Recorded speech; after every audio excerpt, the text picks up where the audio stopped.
Welcome back to Hot Pizza Ass Podcast. I'm your host, Erin Darling, and this is the show where we talk about self-love and interview interesting people to find out what they did to become who they are today. On today's episode, we are going to learn about cluster B personality types with the help of mental health advocate Dani Druz. The second half of the podcast is a little more lighthearted. We are going to answer questions that you guys submitted via Instagram, and we're going to give you some astrology advice for your hot girl or hot boy summer in a game that we made up called Love, Lust, or Bust. Stay tuned, it's all coming up in a moment. Have you ever had the experience of sitting behind your laptop and all of a sudden all your energy and motivation just goes out the window? I know I sure have, and nootropics have actually helped me a lot when it comes to focus and getting things done. I always knew I wanted to try them, but I wasn't sure what companies were legitimate, and then I found Thesis. They are fantastic. I've been using their product for about a year and a half, and on days when I need a little more focus and clarity, I like the Logic formula and the Energy formula, my personal favorite. Their supplements are effective, and I really like how they don't come with any of the negative side effects of stimulants or having a lot of coffee. If you want to try them out, go to takethesis.com where you can take a quiz and get personalized results about what formulas might be the most effective for you. And because you listen to Hot Pizza Ass Podcast, you can use the code DARLING to get 10% off of your first order. Again, go to takethesis.com, code DARLING, for 10% off your first order of Thesis. If you're feeling depressed, anxious, or overwhelmed, BetterHelp is here for you. There are times when I felt like I can barely keep up with my life, but luckily, BetterHelp makes it really easy to find and connect with a therapist at your convenience from the privacy and the comfort of your own home. Join the 2 million plus people who have taken charge of their mental health with BetterHelp. Special offer to Hot Pizza Ass listeners, you can get 10% off of your first month at betterhelp.com/hotpizzaass. Again, that's betterhelp.com/hotpizzaass. Thanks again to BetterHelp for sponsoring this episode. Without further ado, here's the episode with Dani Druz. Welcome to another episode of Hot Pizza Ass Podcast. Today, I am joined by Dani Druz, who is a writer, an actress, an it girl, content creator, and I would say you're kind of like a guru of advice and relationships, at least in my life. I appreciate that.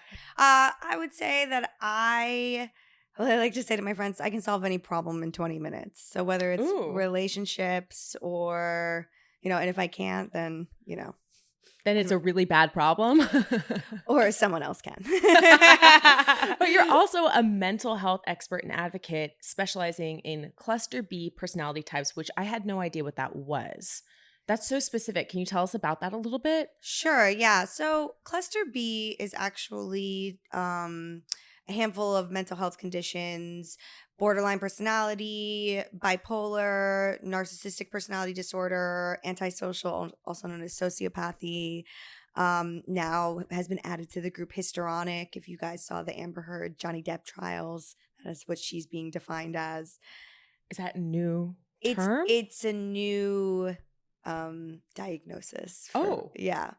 It's like borderline on steroids. It means that you have an ability to disassociate from reality and create a certain level of a manipulative web in order to keep everyone confused and under your control so they don't abandon you. Wow. Yeah. Okay. So if someone was diagnosed as this, to me, when I hear what you're describing, it sounds like there must be some severe past trauma. Yeah, I would say all cluster B is actually from trauma. I mean, that's my opinion. There's not like a medical, definition of that. I would just say like anybody I've worked with who has had a cluster B diagnosis has always had a severe traumatic event. Wow. I think it's a coping mechanism. So how did you become so embedded in cluster B? Like, why is it important to you? Yeah, so my mom was borderline. And I think that a lot of people who had a parent who struggled with mental health tends to take on survival coping mechanisms in order to survive that parent. And when you get out into the world and not everybody's fucked up, you notice that you have these behaviors that maybe don't make you mentally ill, but have a way of interacting with the mentally ill that you assume everyone is like, just because that's what you grew up with. And so, through my own discovery of navigating my path, and being in the inquiry of how I can like live at my highest self, I guess I would call it. I went down a lot of rabbit holes of mental, physical, emotional, spiritual development. And when I started my practice and taking on clients, I attracted what I was comfortable with, and that tended to be cluster B personality types or dual diagnosis, which are people who have a cluster B and medicate it with a substance. Wow. And so they also have addiction on A top. dual diagnosis. Yeah. So both of those things happening at the same time. Wow. Well, the addiction kind of band-aids the cluster B, so you have to like it's a layered piece. I think that traumatic events, and there's a lot of studies on this, actually create a way that your nervous system develops, and it's very popular right now to talk about, but where your nervous system is heightened, and because of whatever you had to survive. And so I think through being around a lot of dangerous, let's call them quote unquote people, you find ways to navigate them, and that includes having a very hypervigilant nervous system. How do you identify someone who's not good for your nervous system? So I can only speak out of my experience, but for me, I find that if I feel tension in my body, particularly my gut, if I sometimes I'll start to feel like my skin is crawling. Ooh. Also, I'll start to feel foggy brained, like I'm confused, and ultimately, and then shut down, after all that. And I'll feel a lingering sense of anxiety when I need to interact with that person. Now, having said that, it is tricky because if you have experienced trauma and you are trying to heal parts, sometimes people who trigger your nervous system are good to help bring that to surface so that you can be aware of what it is that is living in your subconscious and can heal that. But I think that both people have to be in a place of awareness and intention of wanting the highest good for other people's emotional states. And I think that's where the line is from someone who's not good for your nervous system versus someone who's going to push you to grow. Yeah. It's so tricky. It's like a very delicate balance. And just hearing you talk about that right now, I was thinking about, past relationships and situations that I've been in and realizing, yeah, this is so much harder than I think it is. Like both people really do have to be on this path of like, okay, let's try to evolve together. Yeah. I mean, or even just being able to, I would say I have some people who are in my life who don't trigger certain things in my nervous system, but they are able to like hold a lot of space and reflect back to me in an honest way how I'm behaving or how I could grow. And I've noticed that, at least for myself, that the people who have a very aggressive reaction to the way that I live my life versus the people who have very kind or honest feedback are usually where the C parts. Like, I recently ended a handful of friendships and did kind of a clearing to create some space in my life. And it was really interesting as I had conversations about what was working for me and what wasn't working for me. The people who had a very aggressive response to what wasn't working for me, even though I was approaching them in a very honest and kind way. I just noticed like, oh, these are the people that aren't on this journey with me at this time, and I need to let that go. So how do you handle a friend breakup like that? Is it like, do you leave the space or the door open for them to come back into your life? Do you express like a hard boundary? Or do you just kind of let it slide, like let it go, and then you kind of focus on your own thing? I think it's like a case by case basis. I will say that in the past, I have always left the door open. I think I'm a sucker for like a happy ending, and Me too. yeah, and I think the inner child in me wants the story to turn out right this time. Mm-hmm. But recently, as I become more and more of an adult, I have found that there are some relationships that it's good to just let them end and hold a pretty hard boundary for that. Mm-hmm. And sometimes holding that space takes up, like I talked to a lot of my clients when I was seeing clients about that. Like space is an interesting thing because we only think about it in like the physical realm. This table right in front of us is there, and so nothing else could be in that space, right? Mm-hmm. Like that can is on top of the table, but it could not be exactly where the table is.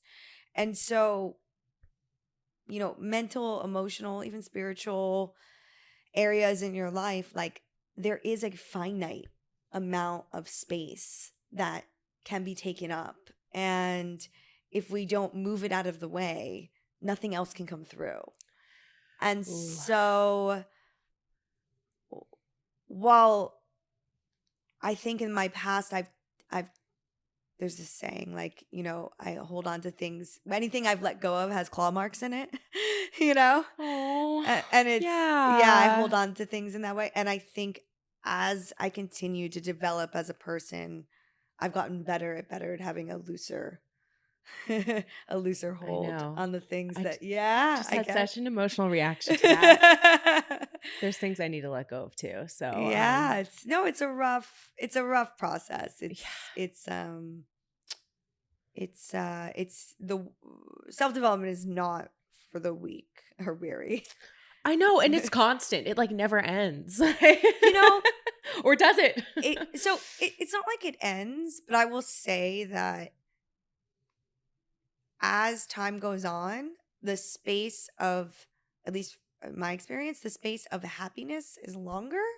Like it switches. Mm-hmm. In the beginning it feels like maybe you'll have a couple like really high highs and like really low lows, and then as the balance gets more and more, it tends to be like the happiness factor is up and the more depressive factor is less and less and less, and you tend to feel more peace.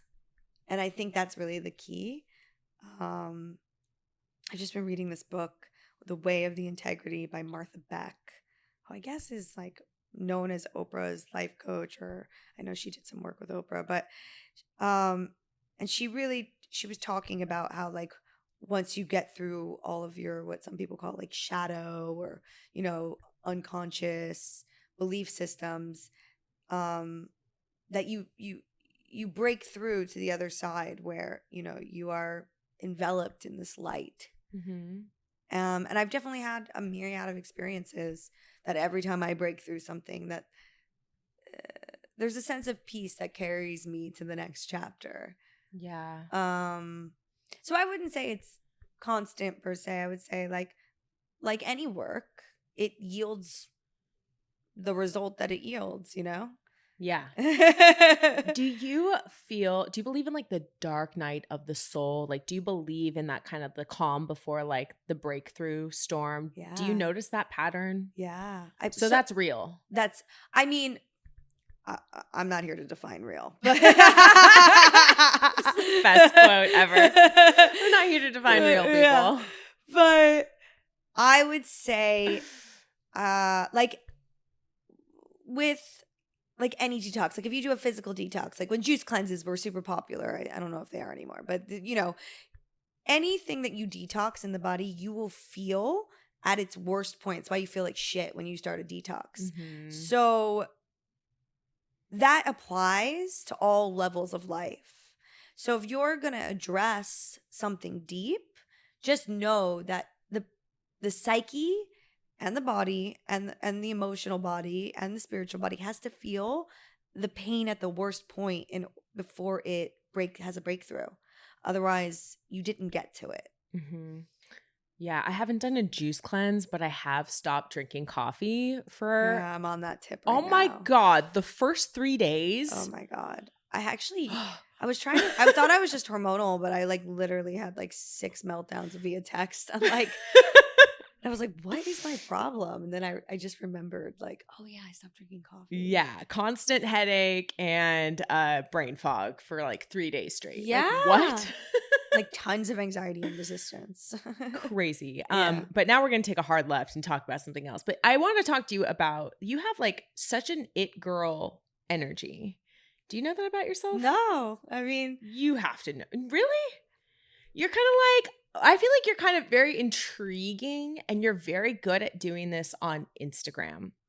And it's kind of like, I feel like when I look at your IG, you look like you live this very fascinating life, but you give like very little pieces of information, but not a lot. And it's like this very fascinating like projection, and you're so good at it. Huh. Thank you. Yeah. Do you have any tips for how to be intriguing on Instagram? I think for me, I do think about, I mean, of course, it's Instagram. So I think about how I'm perceived, and I vacillate between what's the edge and what's the line of, you know, being vulnerable on the mind virus of the internet and Yes. and showing myself, and then also, you know, retreating from that and wanting to create a little bit of a firewall, so to speak, of who I let in. So I'll say for myself, here, I like to play mind games, not in like a negative way, but like for my own entertainment, you know? Yeah. And like if it's not hurting anybody, like I have no desire to like cause any harm, but I do think it's fun to see like when you throw a bunch of shit out there and see what parts of your audience reply to what. Yep. Who responds? Yeah. Like who responds to those aspects, because we're all such complex, complicated people. Yes. And we're always hiding even from ourselves. Mm-hmm. And so as someone who likes to, what I always say is like, if there's a thread, like I will pull at it until it's a ball of yarn. And even then I'll split the fibers. Like I want to just because I can't help it. And Instagram has been a great way to entertain that for myself. Yeah. It allows my monkey mind to play with the idea of you know, what humans respond to, and I find that fascinating. And sometimes it can be harmful for myself, you know, if I'm not getting the feedback that I want. I would say one, authenticity is key. Don't do something for anybody else. Like if you're curious how something lands as an authentic person and then you want to see that feedback, great. But don't do it because you think the audience will like it, or because, you know, I saw Elvis last night. And this theme was actually in the movie. It was that classic, like, artist versus the management wanting him to do the cookie cutter, the artist wanting to be, his authentic truth, and that battle. And I think that authenticity always wins. Yeah. And so I think if you come from this place of sharing parts, and then as you test for how it feels, share more. So I think on Instagram, like, I do share a lot about like mental health. But I prefer the dark comedy version of that. And but I'm not I think as I've gone on, I think prior I was a little bit afraid, oh, well, people think I'm crazy, or am I going to come off unhinged, or like, how will men perceive this in a dating world, or and things like that. And then I realized, like, no, it's my authentic truth. Like, I love to take shots, because if we're not laughing, we're crying, as my friend Jeff Ross says. And I love to take shots at, the mental health world, because there is so much humor in it. I think we tend to catastrophize these, what are serious moments of life, but it makes it, at least for me, unpalatable. And if I don't have a way to express myself where I can take it in bites of humor, then I don't really need to relive the trauma. In my opinion. Yeah. Which brings me to what I'm creating. Yeah. So I've been writing materials and developing materials all around cluster B mental health conditions, and creating dark comedies and stories and materials that have humor threaded in with solutions that most of the mainstream aren't aware of. Watching like the Amber Heard, Johnny Depp trials was super painful, because they didn't really talk about in the trial. It was such an opportunity for America to see something about how we solve some mental health issues, particularly in toxic relationships, which I think a lot of people could relate to, and that's probably why it was so popular. Beyond them being incredibly good looking and famous and rich. And I can relate to that part. Yeah, obviously. It's really hard. And so, I do think there is an opportunity to really share about what are the ways to show up for when those aspects of mental health are present, and how we solve those and how we heal them. And I think a lot of that is missing from the mainstream conversation.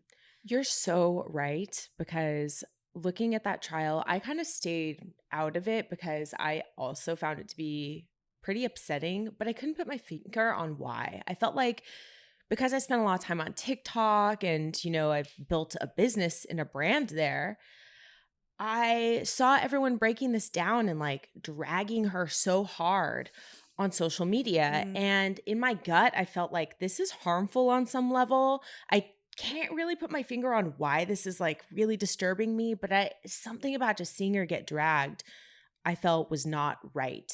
But now that you're putting words to it, that makes so much sense. Like, we weren't talking about the mental health aspect. Like, we weren't factoring in these other things. It was like everyone just wants to paint someone as a liar or good or bad or whatever. And we're not even talking about, well, what is actually going on with this person, like in their state. And I mean, and the fact that Johnny was on drugs, he has an addiction, self-admittedly. So, I mean, dealing in a relationship where you have a person who uses a mental health condition as a coping mechanism for survival, and an addict who is, an addict does very scary behavior. And maybe not, I can't speak to whether or not there was abuse or not abuse, but if you have a mentally unstable person dealing with someone who is unstable in their mindset because they're being, their brain chemistry is being changed and altered by a substance, the interacting of those two things is a very precarious thing of what is reality and what is not. And the fact that it wasn't even mentioned, and that there wasn't any like space held for the idea of like, well, a histrionic or a borderline has this kind of reality and an addict has this kind of reality. And like both of those are legitimate actually in those moments because reality is constantly changing. And then the combination of having those two things meet, like you can have a lot of empathy for both sides where they're struggling to define what was their reality at that time. And both are probably legitimately experiencing those things as they were, you know? And then throw in like the aspect of time, you know, like it's scientifically proven that we sometimes don't remember traumatic events accurately. Totally. And then you like, now we're putting these people on trial about talking, in front of the world, talking about all these past events, and they're both traumatized. And it's kind of like, and now you have a judge and jury involved being like, who's right and who's wrong. And both were on substances. I mean, it's just, and the fact that like none of that was talked about just blew my mind. I mean, I don't have like a hard and fast opinion about like how that played out, except for that I just couldn't believe that we weren't really talking about like or defining what people experience when they're in those altered states. Like it just seems crazy to me in a country that we are in an opioid crisis for the last decade. And that like the recovery industry is, I think at this point, like a $4 billion business, maybe even more. So it's just mind blowing how we just leave that piece out. Think about you at your worst. Like your behavior. Think about your most toxic fucking relationship, whether it's with your parent or your sibling or a boyfriend or a girlfriend. Think about your grossest, darkest, yuckiest behavior and imagine everyone judging you on those private moments. Like, wouldn't you want understanding and compassion, and even like to make yourself feel not crazy or broken, right? Isn't that what we all want, is to be seen and heard? It's like so obvious that we've like fragmented from taking any personal responsibility about like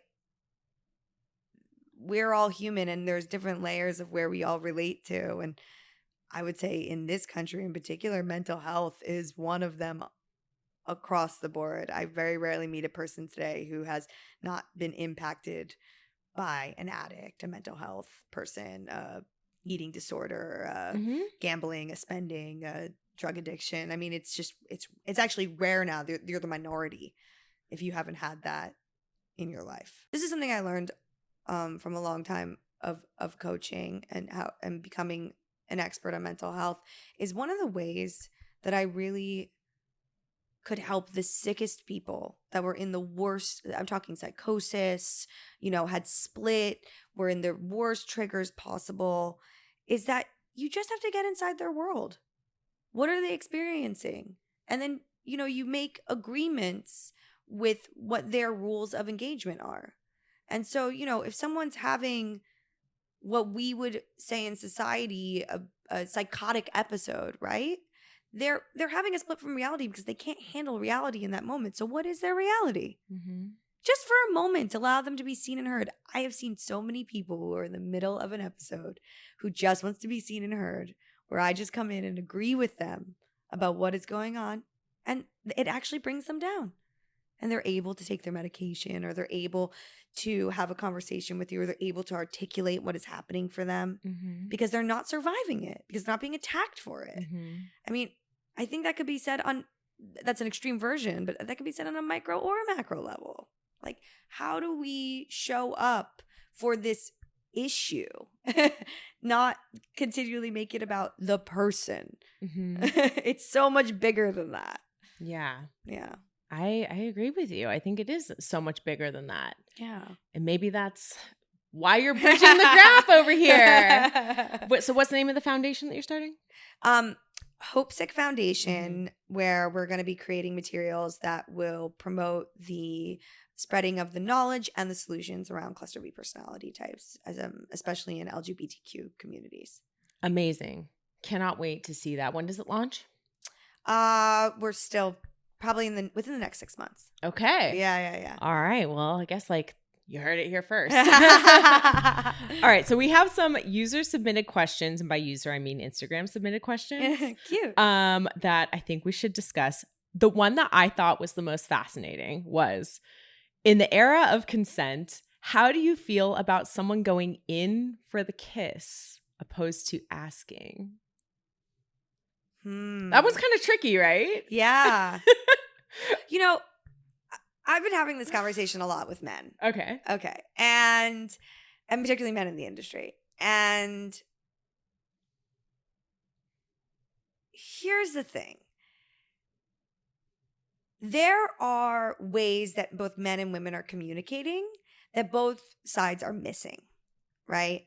And I think that, not to say like you want to vibe it, because that is tricky in this era. Yes. But I think both sides could use a little bit more heightened intelligence.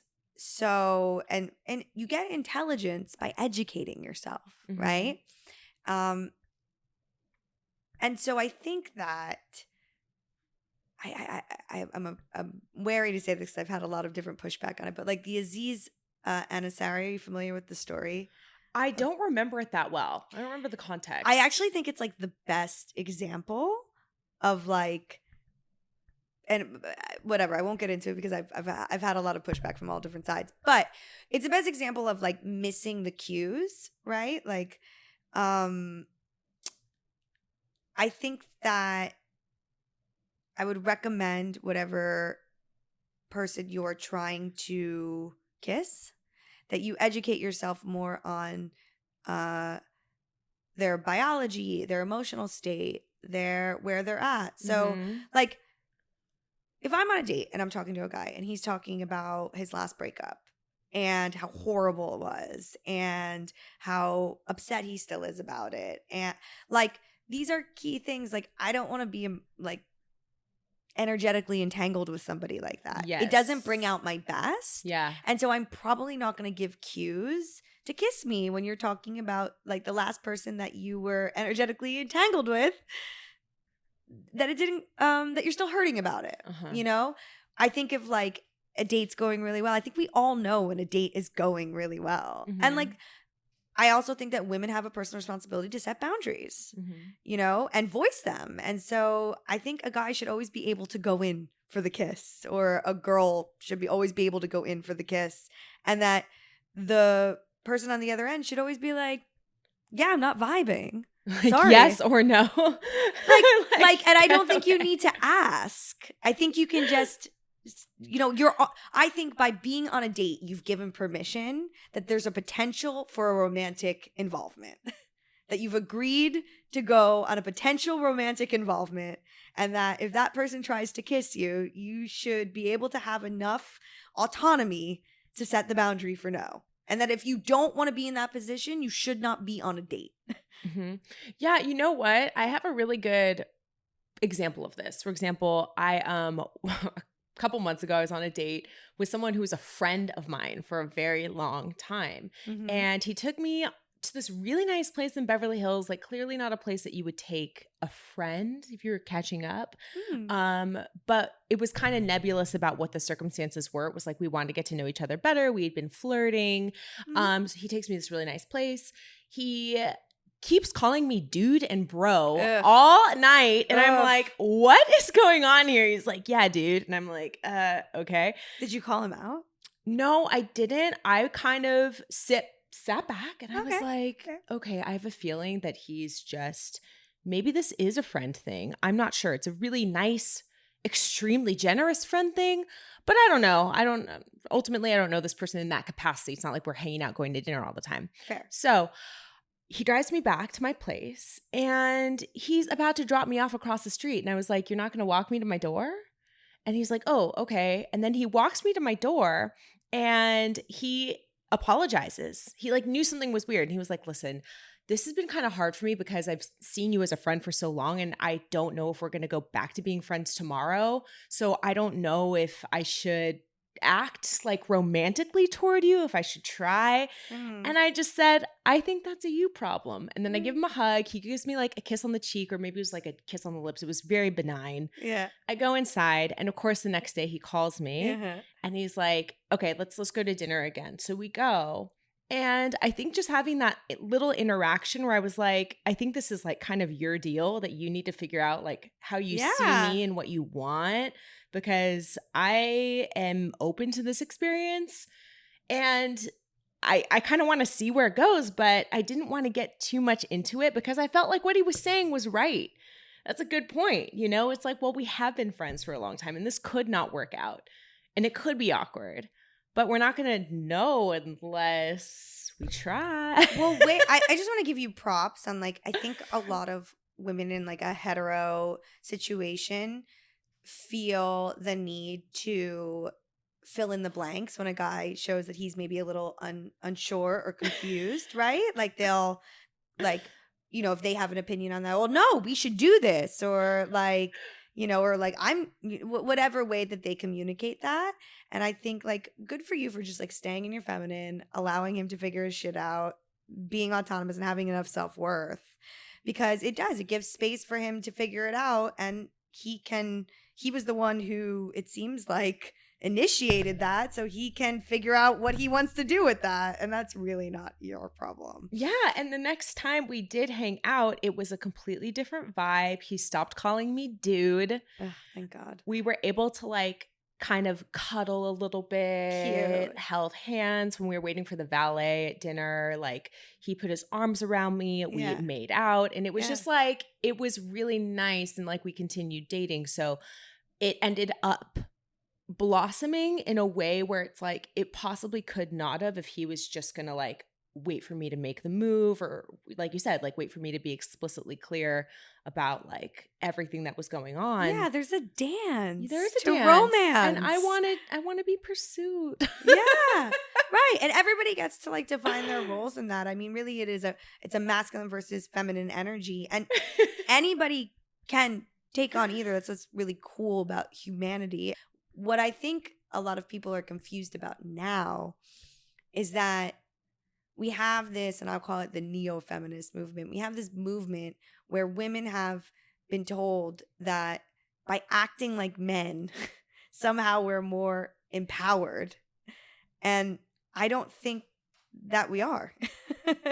I think that the idea of feminism is that femininity is equally as powerful as masculinity, and that's feminism, that the qualities that we have, we shouldn't have to change to mirror a different energy, that the energy we have naturally should be developed, supported, and celebrated, and that in and of itself has so much power that we're not being taught.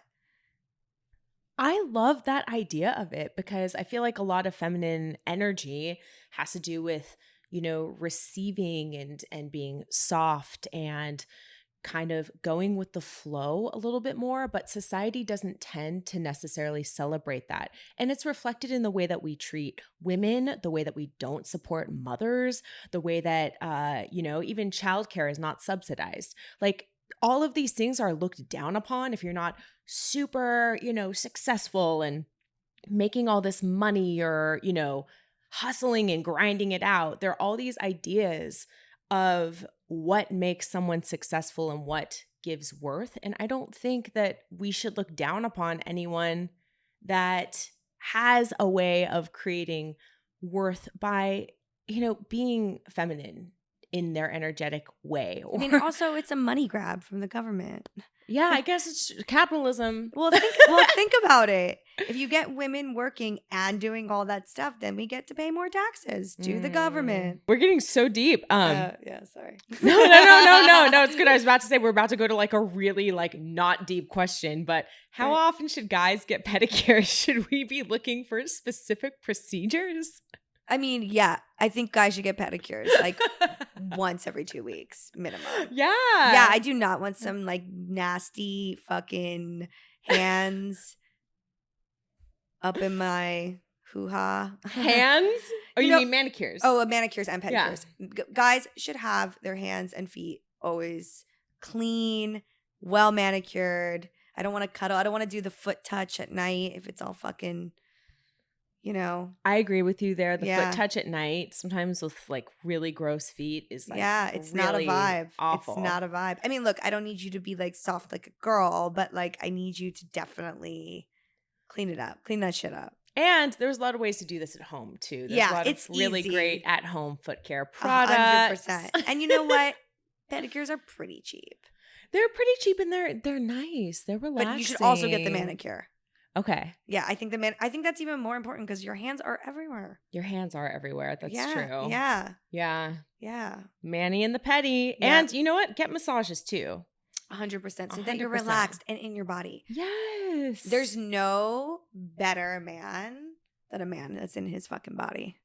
I feel like we don't give men enough, like, not license, because, you know, like, it's everyone's choice. But, like, I feel like men should feel comfortable getting pampered. Absolutely. Like, spend that money on yourself. Like, go, like, do that. It's Get the acupuncture, get the massage, get the everything. When men are relaxed, we relax because we feel safe. Yeah. You know, that's all we want is like we want to feel safe. If a guy is tense and out of his body, I don't feel safe around him because I'm like, he's not present. He's going to miss if anything happens. Ooh, yeah. Here's another question. How do you deal with the death of a pet? Ugh. Which is like the worst pain ever in the world. I would say that I haven't had my, you know, adult pet pass yet, though I know he's getting older and whew, yeah, it's like, you know, I think grief in general is something that also not enough people talk about and is really, you know, intertwined with a lot of things we've discussed today. Yeah. And I really recommend for grief, as much as you can get quiet and sit with those feelings and allow them to be, you know, whether it's crying, whether it's screaming, go to a break room. You know, my mom passed away and I went to a 10-day silent meditation and it was brutal, but I will tell you afterwards, the amount of feelings I allowed myself to feel during that time and process, I'm so much better for it. Yeah. So whatever you can do to really, you know, give yourself that space and time. What we used to do, the reason you wear black to a funeral, do you know why? No, why? What we used to do is actually when someone was grieving, they would wear black for a year. And the townsmen and the people, the community would be giving those people bread and giving those people space. And if they had episodes or they were not themselves, everybody knew because they were wearing black. And for a year, they were given that space of their life. And so just to keep it in context, like that was how humanity had decided was the kind of space that was needed during grief. And a pet is an extension of your family. Yeah. So be gentle. That's so sweet. Yeah. For me, like, you know, I just lost Gentleman. This was a foster field dog. I'd only had him for 7 months. Right. But this was my soul dog. Yeah. Like I knew him. Yeah. And he knew me and he was there for me in some really hard times. And I'm going to cry right now just thinking about it. But like losing him is still painful today. So it's okay to go through that pain. But also I wrote an essay about it and I'll put a link in the show notes. But I wrote an essay about our experience together and his life because I wanted it to live on. And that was hard. Took me a long time. But it was also really healing. So I'm glad I got to do that. And so I would say if you're dealing with the loss of a pet, write down, like journal. You don't have to publish it like I did, but like write it down, write it out, get it out, like share the story, make an Instagram montage of the pictures, like celebrate it. And one of the most beautiful things that happened is when I was celebrating the life of Gentleman, when he suddenly died and it was really traumatic and awful and fast, the outpouring of love that I received from other people and other people being like, oh, I'm so sorry. Like I've been watching him on your stories. I feel like I know him. He was special. I loved him. You will meet again. Like that I've never felt more enveloped in love, like in my entire life. Totally. Yeah. You're gonna make me cry. Oh my gosh. Okay, we'll both cry. Okay. Going on to the next. Okay, should we talk about astrology now? Yeah. I'm here for it. Okay. All right, so let's play a game. Astrology, love, lust, or bust. Love, lust, or bust. Yeah, so we'll throw out some astrology combinations and let's just discuss, because you are like an expert. I always see in your memes, you're always sharing astrology content, which I love. Yeah. And I know that you love too. Oh, I love astrology. But I mean, look, I love being able to put things in boxes. It makes me feel like I can better understand something. Yeah. And actually, a trick that I do is that when I never remember people's names because I think we meet so many people, particularly in cities. And so I always ask their sign when I meet them because like I cannot see someone for 10 years and then I will like see them and I'll be like, Aries! And then they know I remembered them. Do you ask for their sun sign only or do you ask for their Just moon their and sign. rising? I mean, unless I want to fuck them. You're like, what is your birth chart? Tell me right now. Okay. All right. Libra and Capricorn. Ugh, the worst combo. What is it? Love, lust, or bust? Yeah. Libra and Capricorn. I would say lust, probably. Really? Yeah. The air sign and the earth sign together. Yeah. Wait, why do you think that they are such a bad combination? Well, Capricorn are known for being super repressed, really like cannot communicate, and like very loyal. So they would end up in like, you know, like I think probably high chemistry and like a little bit of like a toxic, like, you know, fuckability. Because like Libras also can't really communicate, so they like wouldn't fight, but it would all be like angry, tense, sexual tension, you know, like hate fucking. Ooh, Yeah, like okay. I think it's like I think that's like a hate fuck vibe. Okay, nice. Yeah. That sounds good. What about Scorpio and Aries? Love, lust, or bust? I think it's a bust on that. Really? Yeah. Ooh, I think it's lust. Really? Yes. Okay, why? Well, okay, so Scorpio I feel like is a very sensual sign. Yeah. And Aries, I love Aries. Every Aries I meet, I'm obsessed with them. Like they're just fun and creative and Literally fiery. the best in bed ever. Really? I For like me. Leos. Oh no, Aries are my fucking jam. So wait, why? Well, you don't think the Scorpio and the Aries would work then? Because Scorpio are so determined and so are Aries to like Scorpio have these like convicted beliefs and Aries have these like ridiculous convicted beliefs, and the combo, I just think they would fight all the time and it would like all the energy would end up in like the fighting and not the fucking. Ooh, okay. So fighting and not fucking. How about, ooh, this one's funny. Taurus and Sagittarius. Yeah. No. No? That's us. I know. I mean, we're not fucking. You wouldn't fuck me? Okay, like maybe. Well, like what about we'd be friends though, right? So wait, why is this combination so bad? So actually, I do get along amazing with the females.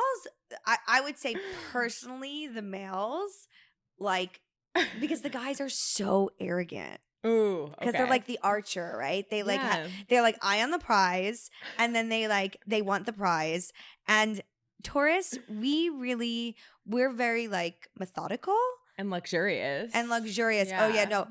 And so like Sagittarius, they don't care. They don't care if it's like luxury along the way. They just want the prize. So like they will steamroll, they will edge out, they will argue, they will punch you in the face. They don't not like actually, but like metaphorically. They don't fucking care. Like, but like, and Taurus are like not gonna put up with that shit. We're gonna be like, slow it down.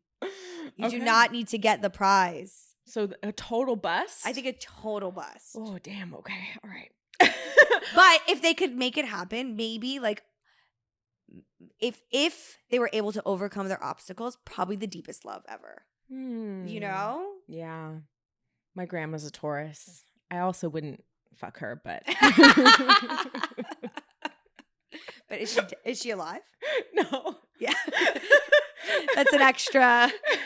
You also wouldn't fuck your dead grandma. Yeah, no. No, we're not going to do that. That's a different episode. Jesus. Okay. Pisces and Leo, love, lust, or bust. I feel like the Leo, so I think it would probably be like love, but the Leo would be like dominating the whole thing. He would love how like passive and sexual the Pisces is. I think like the Pisces would end up like breaking their heart and like cheating on them. Really? Yeah. Oh, I feel like it'd be the other way around. Oh, really? No. Yeah. So every Pisces that I've like dated, they tend to be so sensitive. Oh my God, they're so sensitive. But Leos, I love them. Like they're my favorite sign. But that's the thing. So, but Leos, they're like, they're amazing, right? But because they're like super confident. Yeah. They're leaders. They're super confident. They've got like alpha energy. They're awesome, right? But because they're so overly confident, they miss the nuance of emotion. Oh. And Pisces are the top-notch nuance of emotion. And so they can like out navigate them. It's like IQ versus EQ. So I think it would be total love because Leos love to be in charge and Pisces love to play beta. And then I think like Pisces would end up just like fucking annihilating them. Okay, question. Who is more emotional, Cancers or Pisces?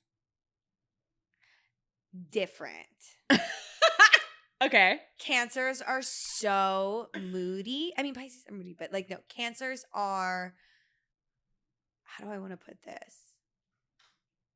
They're I would say Cancers are like the more emotional of the what did you call it before? The dark of the night,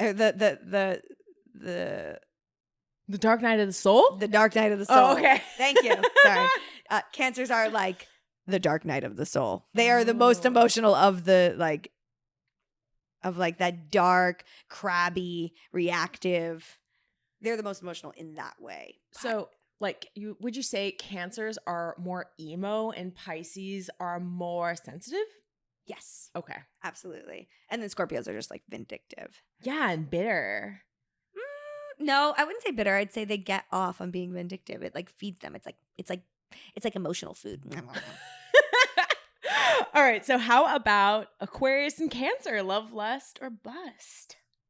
I almost feel like it would work because Aquarius are so emotionally avoidant and Cancers are so emotionally addicted. And so like they would get to be like the emotional addict to the like emotional avoidant. And I think like that combo would work because like everybody's playing their roles. What is your personal thoughts on Aquarius? Like dating an Aquarius, yes or no? No. Hell no, right? No. No. No. Never. My dog's an Aquarius and I almost had to break up with her when I found out. Totally. My dog's a Sagittarius, so. Really? And he's gay, so I can't break up with him. He's there forever. All right. Gemini and Gemini. Love, lust, or bust? Man, I think they'll like cover all the like rounds. It'd be love, lust, and bust. Because there's 4 of them in that relationship. It's like a polyamorous marriage. I actually feel like they would love each other too. Is there any other sign combo like dating each other that you think would love each other more than a Gemini? No, because the level of like arrogance and like delusion and confidence is like a fucking 45. Like, and I love Geminis for it. Like, I love Geminis too. I love Geminis. I like love they're them. my people. But like, yeah, like I link Geminis with Geminis all the time because I'm like, y'all are fucking crazy. Yeah, you have that. I don't have the energy. I don't got stamina for this shit. What about Gemini Aquarius? I think it works like long term. I think it's a little boring. Yeah, I think it's two dreamers. Just like. It just feels so airy, fairy. You know what I mean? Yeah. Like, there's no reality. Yeah, no reality. No person. No groundedness. I feel like they'd be fighting over like which one of them is going to start the next like Facebook. I don't even think they would like fight. I think they would just like, it's like watching someone play really good ping pong. Like, you know what I mean? Like the ball just goes back and forth and back and forth and back and forth like a fucking clock. Like, it's just not... Like, who wants to watch that? I don't want to watch that. I want people to throw rackets and, like, balls against the wall and, like, you know, scream and shit. Yeah. Like, you want some action. Totally. Some girth. Oh, boy. Virgo, love, lust, or bust? I think either love or bust, right? Because no, I think it's love. It's like I two think it's- robots. Like they're just gonna robot each other. Like I think because Virgo and Virgo can just like love the ways that each other are quirky. Yeah, and like so controlled. I think like where they would probably come into probably not the best sexuality. no, stuff. they're never having sex. No, they're never sleeping having in beds together like yeah, this. Like yeah, like super controlled. Like one pillow is to the left, angled at a 90 degree, and the other one has one sock on. You know. Oh my god. Okay, wait. What about? Hold on. There's another combination I just thought of right now. I was like, oh wait, Libra, and Virgo.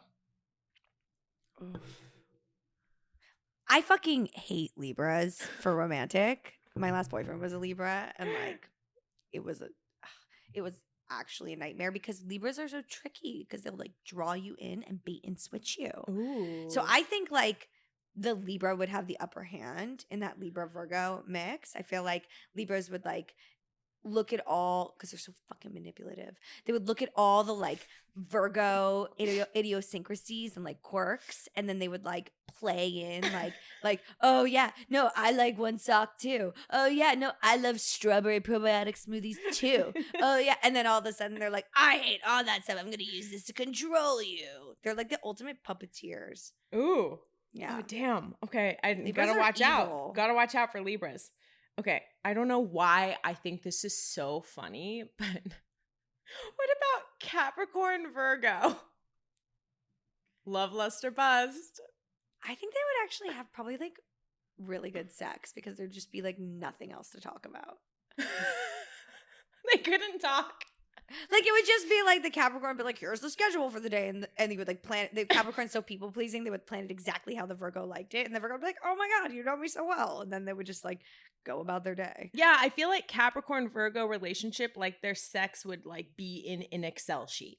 Yeah, for sure. Yeah, and like they would be happy with that. yeah, Yeah, they'd enjoy. There's it. just like no polarity. There's no tension. There's no pull. Yeah, It's just like flows. It's just like really easy. If you want peace, Capricorn and Virgo. yeah, I feel like for sure, very peaceful. that's a marriage. That's a marriage. That's not a hookup. I mean, if you want that kind of marriage, Yeah, yeah. I feel like they would like that. they would like. We that. wouldn't. No, I would want to do all kinds of things. That would be. You would jump ship. I don't know if I would jump ship. I would like want to like, you know. It's like I sometimes imagine when like things are too boring. It's kind of like there's like a beautiful little flower bed, and I just like walk over and just like stamp on all the flowers. Fucking flowers, so pretty. You know. See ya. See, I feel like this is the perfect outfit to do that. Totally. Ruin some flowers. Okay, Gemini and Virgo, love, lust, or bust? Bust. Why? Two control freaks in the different ways. Not a good. They'd be competing the entire time. Yeah. Yeah. Who's better? Who's smarter? Who's more controlling? Ooh. Whose system is better? The Gemini would always have like improvement ideas for like the Virgo system.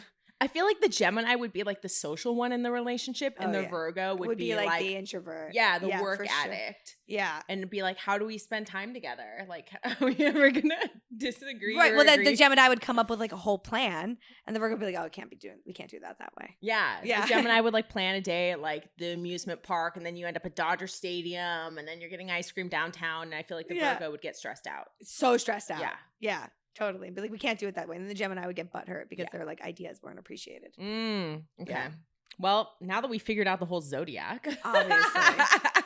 should we do some tarot cards right Yeah, now? I'm down. Let's do it. Are you, by the way, tell me about your tarot card. Like, are you good at this? So apparently I'm good. I only do it for fun. Okay. That's like but I've had a lot of feedback that a lot of things I've said have happened. Yeah. And you felt like today these wanted to come with you. Yeah, to the the tarot studio. cards kind of like jumped out at me, and I was Okay. like, all right, let's bring them. It'll be fun. Perfect. Let's do it. Yeah.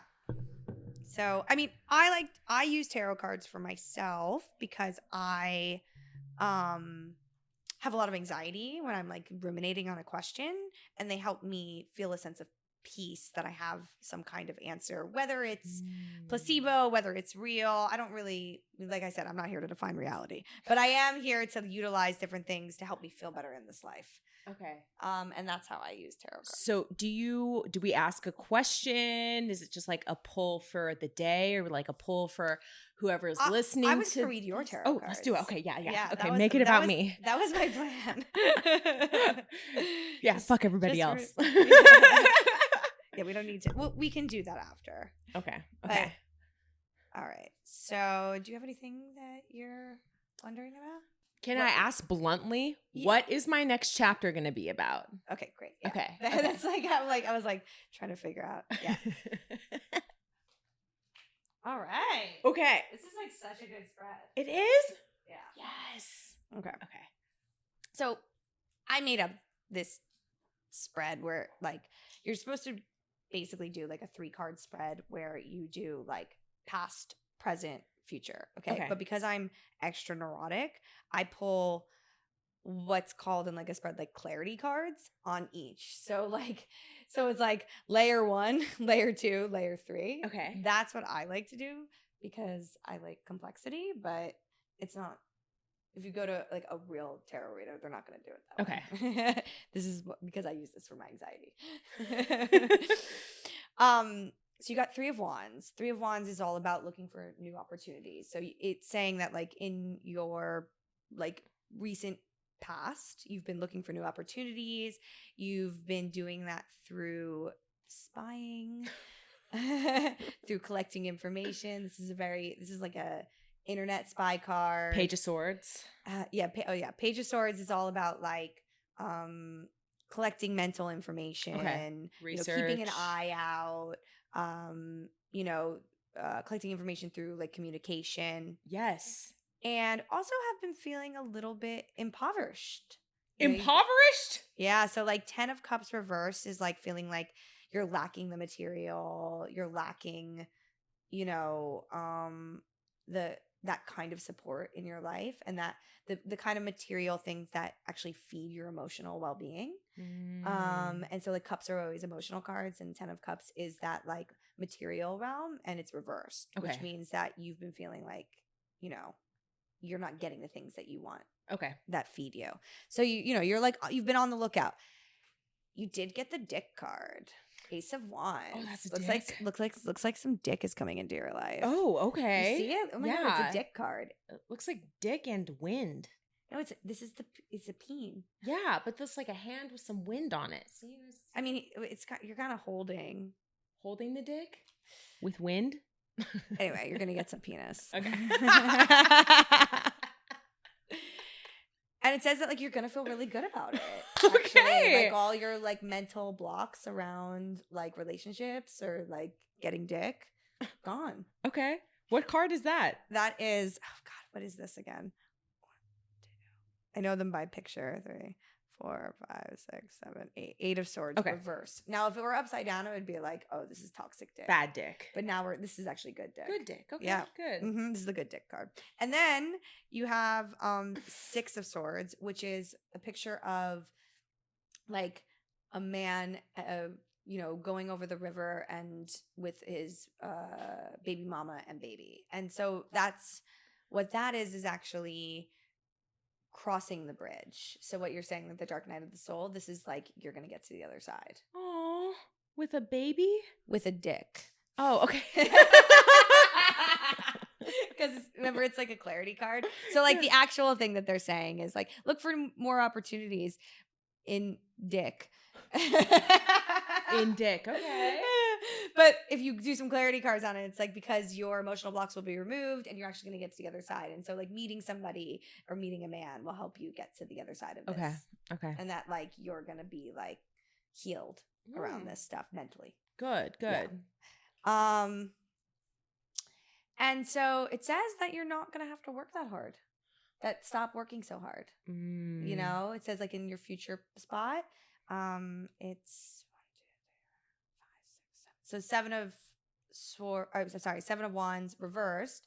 7 of Wands is upside is you're really putting in the tenacity and the effort and that like your hard work will pay off. Reverse is like, you don't have to work that hard. Just relax, receive. Okay. Because you will be in a great emotional space. Ace of Cups, the highest emotional card. So you will actually be like in a very balanced, open, enjoyable, because you will have success in the arts. This is success in the arts. So it basically says, keep on the lookout for opportunities, keep spying on people. Don't worry so much about feeling poor.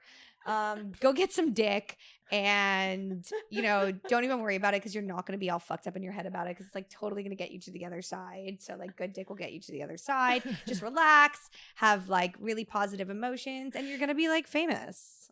Oh my God, this is an amazing spread. Yes.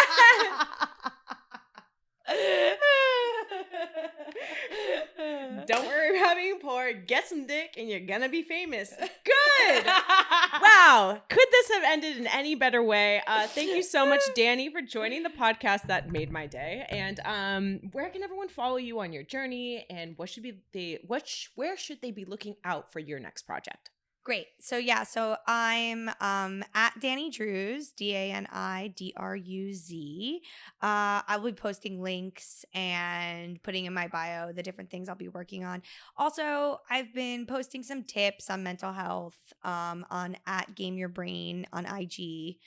And I'm going to start up a TikTok on that as well, which is also at Game Your Brain.